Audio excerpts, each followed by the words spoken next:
Hi friends, அழகில் செய்தது கத்தரிக்காய், ஆனால் ருசியில் செய்தது உருளைக்கிழங்கு.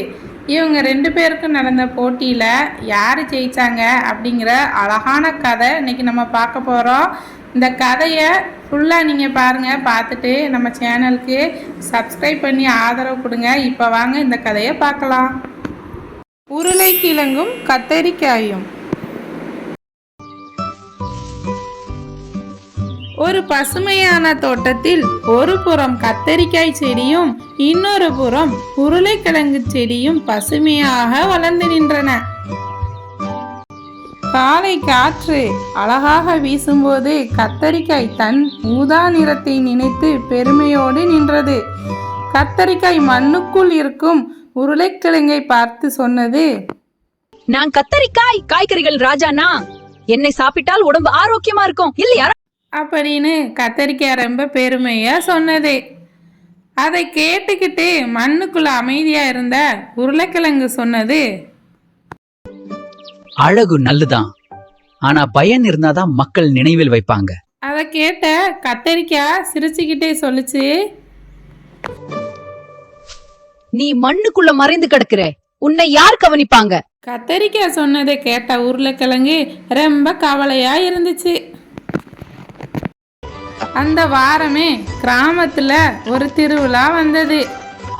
எல்லார் வீடுகளையும் விதவிதமான சாப்பாடுகள் தயாரிப்பு ஆரம்பமானது. ஒரு வீட்டுக்கார அம்மா தோட்டத்துக்கு காய்கறிகளை பறிக்கிறதுக்காண்டி வந்தாங்க. அவங்க முதல்ல கத்தரிக்காயை பறிச்சாங்க. கத்தரிக்காய் உள்ளுக்குள்ள சிரிச்சுக்கிட்டே, பாத்தியா, நான் சொன்னது சரிதானே அப்படின்ட்டு பெருமையோட நின்னது.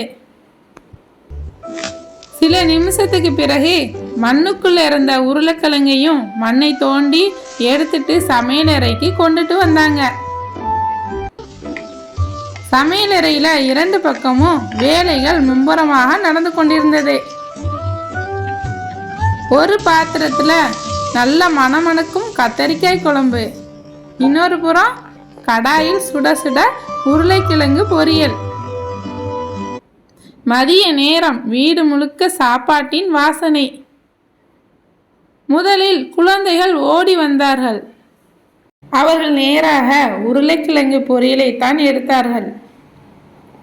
பொரியலை சாப்பிட்டு விட்டு, ரொம்ப சூப்பராக இருக்கிறது, எங்களுக்கு இன்னும் கொஞ்சம் வேணும் என்று கேட்டு கேட்டு வாங்கி சாப்பிட்டார்கள். அதை பார்த்து கொண்டிருந்த கத்தரிக்காய்க்கு ரொம்ப வருத்தம். ஆனால் சில நிமிடங்களில் பெரியவர்களும் சாப்பிட ஆரம்பித்தார்கள்.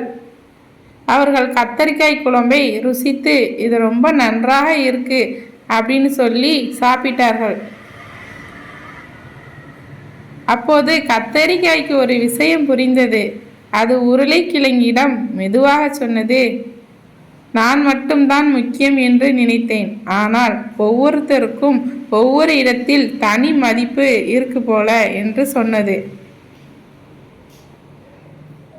உருளைக்கிழங்கு சிரித்து கொண்டே சொன்னது, போட்டி இருந்தால்தான் ஜெயிப் கிடைக்கும் இல்ல, சில சமயம் சேர்ந்து இருந்தால்தான் முழுமை வரும். அந்த நாள் மதிய சாப்பாட்டில் உருளைக்கிழங்கும் இருந்தது, கத்தரிக்காயும் இருந்தது. ஆனால் மக்கள் நினைவில் நின்றது அவற்றின் சுவை மட்டுமில்ல, அவற்றின் பாடமும் தான். கதையின் நீதி, வெளிப்புற அழகு ஒரு பக்கம், உண்மையான மதிப்பு ஒவ்வொருவரின் தனித்திறமையில்தான் இருக்கும்.